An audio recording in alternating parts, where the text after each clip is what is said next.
तो इस लेक्चर में हम डिकम्पोजिशन की दो टेक्निक, कास्केडेड डिकम्पोजिशन और पैरेलल डिकम्पोजिशन पे बेस्ड न्यूमेरिकल्स देखेंगे।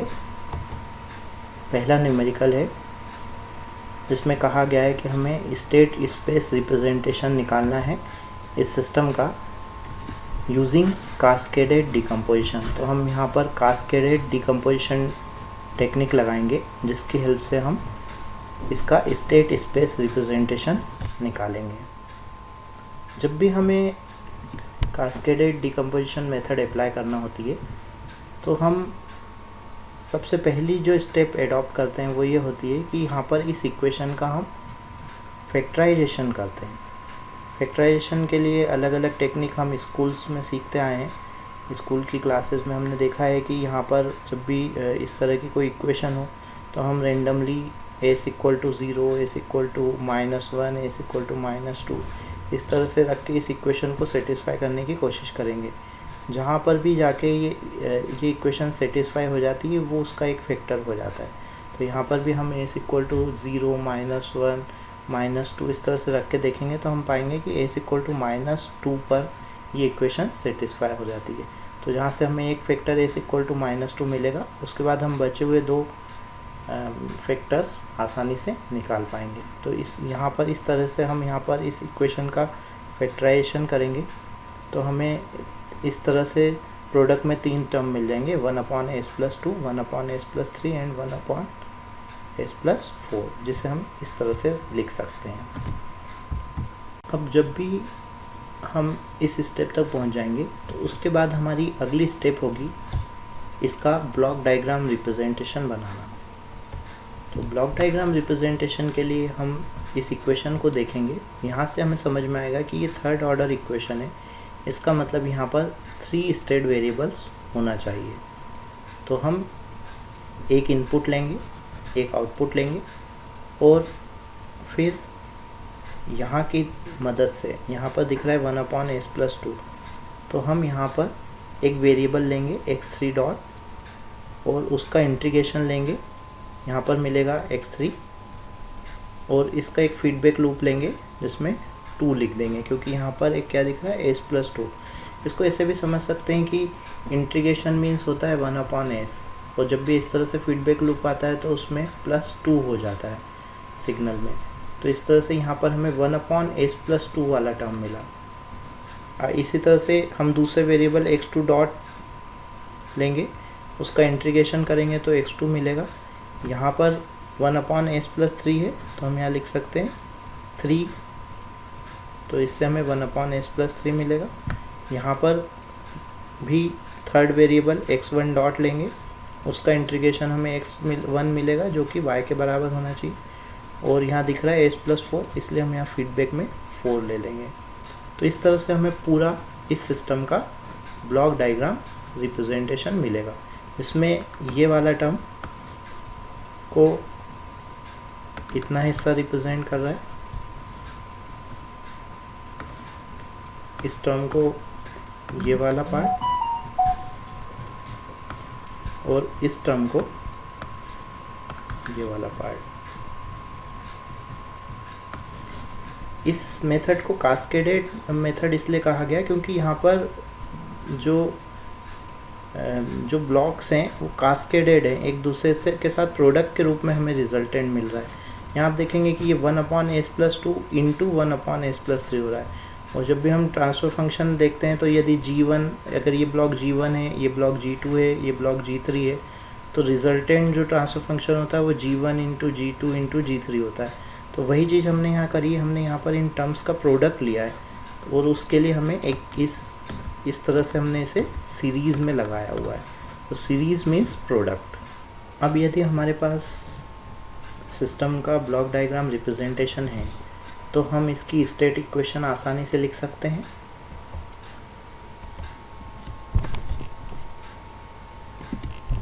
किस तरह से लिखेंगे आइए देखते हैं। यहाँ पर x1 डॉट, ये x1 डॉट की वैल्यू क्या होना चाहिए, यहाँ से आ रहा है x2 और इधर से आ रहा है -4x1, तो हम लिख सकते हैं x1 dot is equal to x2 - 4x1। Similarly x2 की वैल्यू क्या लिख सकते हैं, x3 minus 3x2, and x3 dot की वैल्यू क्या लिख सकते हैं, ut माइनस 2x3। तो वो इक्वेशन हमारे पास ये होंगी। और यहाँ पर आउटपुट इक्वेशन दिख रही y is equal to x1, तो ये लिखी हुई है। तो यदि हमारे पास स्टेट इक्वेशंस हैं और आउटपुट इक्वेशन है, तो हम इसका स्टेट स्पेस इक्वेशन भी लिख सकते हैं आसानी से। स्टेट स्पेस इक्वेशन का स्टैंडर्ड फॉर्मेट होता है x dot is equal to ax plus bu। तो x डॉट होता है सारे स्टेट वेरिएबल्स का कलेक्शन, वो हमने यहाँ लिखा। x यानी सारे स्टेट वेरिएबल का कलेक्शन, x1 x2 x3 ये लिखा है, प्लस bu। यहाँ पर एक ही इनपुट है, मल्टीपल इनपुट नहीं है, ये सिंगल इनपुट सिस्टम है, तो यहाँ हमने u लिखा। अब यहाँ पर दिख रहा है x1 dot is equal to minus 4x1, तो हमें x1 के साथ क्या मल्टीप्लाई करना चाहिए, -4, प्लस x2 यहाँ है, यहाँ पर 1 बनाना चाहिए, तो इसलिए हमने यहाँ 1 लिखा। x3 यहाँ पर नहीं है इसलिए 0 लिखा है। Similarly second equation x2 dot is equal to minus 3x2 plus x3, तो x1 यहाँ नहीं है इसलिए यहाँ 0 लिखा, माइनस 3x2 प्लस 1x3 इसलिए 1 लिखा। थर्ड इक्वेशन है x3 dot is equal to minus 2x3 plus u, तो यहाँ पर x1 और x2 नहीं है इसलिए ये दोनों वेरिएबल यहाँ पर हमने ये दोनों नंबर्स यहाँ पर हमने 0 0 लिखे, और x3 के साथ मल्टीप्लिकेशन है -2 है, तो वो यहाँ पर -2 लिख दिया, प्लस u भी है होना चाहिए। तो यहाँ पर ऊपर की दो इक्वेशन में तो u नहीं था इसलिए हमने यहाँ 0 0 लिखा, थर्ड इक्वेशन में u है तो यहाँ 1 लिखा। तो इस तरह से हमें तीनों स्टेट इक्वेशन मिल गई है। आउटपुट इक्वेशन तो दिख ही रही है, y is equal to x1, तो यहाँ पर y लिया, और x1 x2 x3 एक स्टेट मैट्रिक्स लिया, और यहाँ पर केवल x1 है इसलिए यहाँ पर 1 लिखा, और x2 और x3 के लिए 0 0 लिख दिया। तो इस तरह से हमें इसका स्टेट स्पेस रिप्रेजेंटेशन मिल गया। तो मुझे लगता है आपको ये कास्केडेड डिकम्पोजिशन किस तरह से यूज़ किया जाता है या कैसे लगाया जाता है, ये आपको समझ में आ गया होगा।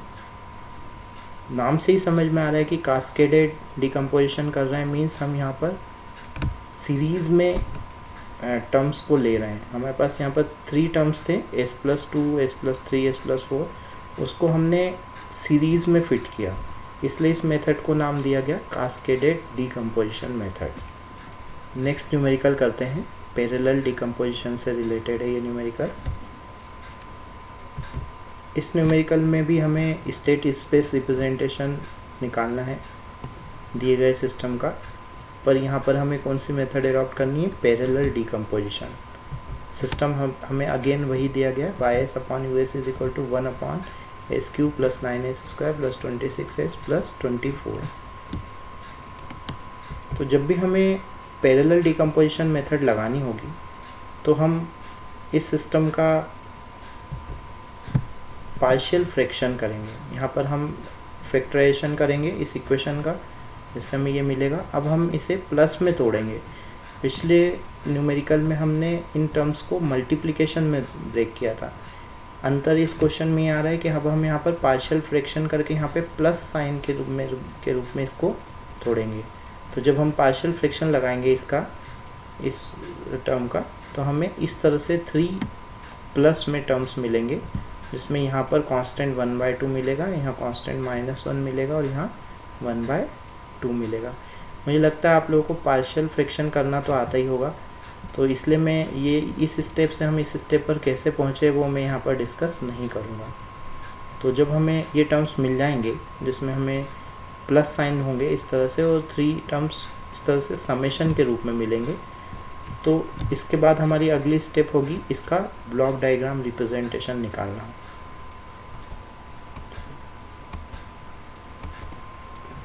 ब्लॉक डायग्राम रिप्रेजेंटेशन के लिए हम देखेंगे कि हमारे पास ये जो यहाँ पर 3 टर्म्स हैं, इन 3 टर्म्स को हम 1 बाय 1 यहाँ पर ब्लॉक के रूप में चेंज करेंगे।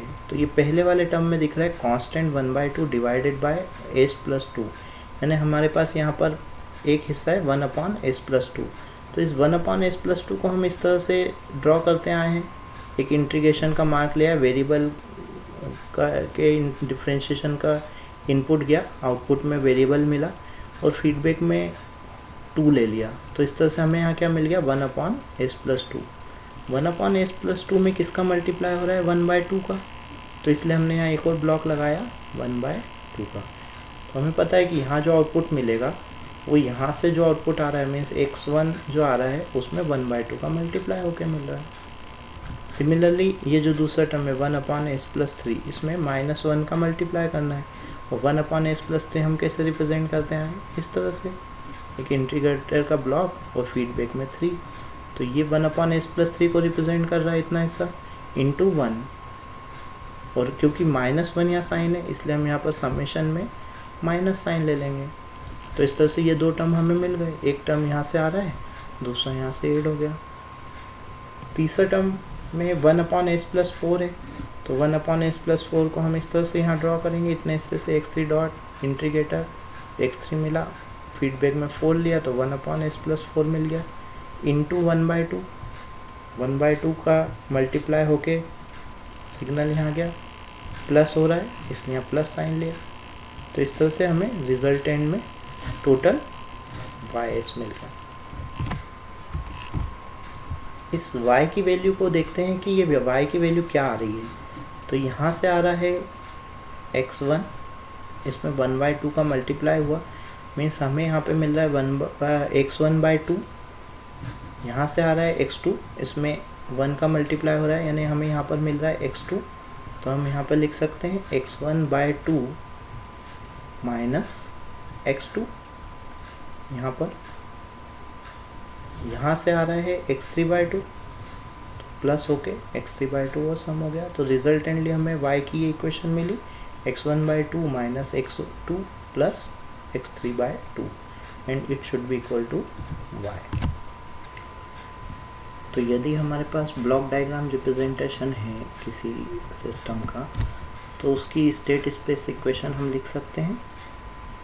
आइए देखते हैं कैसे लिखेंगे। यहाँ पर हमें x1 डॉट मिल रहा है, इस x1 डॉट की वैल्यू क्या होगी u माइनस 2x1, ये लिखा हुआ है। x2 डॉट की वैल्यू क्या होगी, x2 dot is equal to u minus 3x2। x3 dot की वैल्यू क्या होगी u माइनस 4x3। ये तीन इक्वेशन मिल गई। y की वैल्यू भी हमने देखा था किस तरह से मिलेगी, तो ये इक्वेशन क्या कहलाएगी आउटपुट इक्वेशन। तो इस तरह से हमारे पास स्टेट इक्वेशन भी है और आउटपुट इक्वेशन भी है। यदि हमारे पास स्टेट इक्वेशन भी है और आउटपुट इक्वेशन भी है तो हम आसानी से उसकी स्टेट स्पेस इक्वेशन लिख सकते हैं in the form of matrix x dot is equal to ax plus bu and y is equal to cx plus du। तो यहाँ पर x डॉट यानी कि सारे स्टेट वेरिएबल के डिफरेंशिएशन का collection is equal to ax, ये इसको ब्लैंक छोड़ेंगे, x यानी कि सारे वेरिएबल्स का कलेक्शन ले लेंगे, 3 वेरिएबल हैं इसलिए x1 x2 x3 plus bu, b को खाली छोड़ेंगे, u एक ही इनपुट है। अब यहाँ से इन इक्वेशन को देखते हुए हम यहाँ पर इन वेरिएबल्स की वैल्यू, इन कांस्टेंट की वैल्यू यहाँ पुट करेंगे। तो यहाँ दिख रहा है x1 dot is equal to minus 2x1, x1 dot is equal to minus 2x1, इसलिए हम यहाँ क्या लिखेंगे -2। बाकी दोनों वेरिएबल यहाँ पर नहीं है इसलिए यहाँ दोनों में 0 0 लिख देंगे। इसी तरह से x2 डॉट के लिए भी हम देखेंगे कि केवल x2 अवेलेबल है, यानी x1 और x3 के मल्टीप्लिकेशन को हम यहाँ पर 0 रखेंगे। x3 डॉट में केवल x3 अवेलेबल है इसलिए हम यहाँ पर x1 और x2 के जो मल्टीप्लिकेशन में आना चाहिए उसको 0 रखेंगे। तो इस तरह से ये पूरा सिस्टम मैट्रिक्स मिल गया। प्लस यहाँ पर ये वाला मैट्रिक्स अभी चाहिए, हमें पता है u के साथ आता है ये, तो यहाँ देखते हैं तीनों इक्वेशन में u में क्या है 1 1 1, तो हम यहाँ पे क्या लिख देंगे 1 1 1। तो ये हमें स्टेट स्पेस इक्वेशन मिल गई सिस्टम की। आउटपुट इक्वेशन देखते हैं, आउटपुट में देखते हैं y is equal to 1/2 x1। तो यहाँ पर हम इस तरह से x1 x2 x3 का कलेक्शन लिखेंगे और x1 के साथ क्या आएगा 1/2, तो यहाँ लिख देंगे 1/2। x2 के साथ क्या है -1, तो यहाँ लिखेंगे -1। x3 के साथ क्या है 1/2, तो यहाँ पे लिख देंगे 1/2। तो इस तरह से पूरे सिस्टम का स्टेट स्पेस रिप्रेजेंटेशन मिल गया। यहाँ पर समझने वाली ये बात है कि ये जो हमने न्यूमेरिकल सॉल्व किया ये पैरेलल डिकम्पोजिशन मेथड से किया है। तो अंतर ये आया यहाँ पर कि हमने सिस्टम में को समेशन में तोड़ा, हमने उसका पार्शियल फ्रैक्शन किया, यानी हमने यहाँ पर वेरिएबल्स को समेशन के रूप में लिया। तो यहाँ क्या अंतर देखने को मिला कि यहाँ पर समेशन होने के कारण तीनों ही वेरिएबल में इनपुट गया, तीनों ही इक्वेशन में आपको इनपुट मिला। और साथ ही साथ एक और अंतर समझ में आ रहा है कि यहाँ पर हमें जो सिस्टम मैट्रिक्स मिला है वो एक डायगोनल मैट्रिक्स के रूप में दिखा है। तो मैं समझता हूँ आपको डिकम्पोजिशन मेथड सारी समझ में आ गई होंगी अच्छे से। तीनों ही method, direct decomposition method, cascaded decomposition method और पैरेलल डिकम्पोजिशन मेथड। आज के लिए इतना ही। Thank you.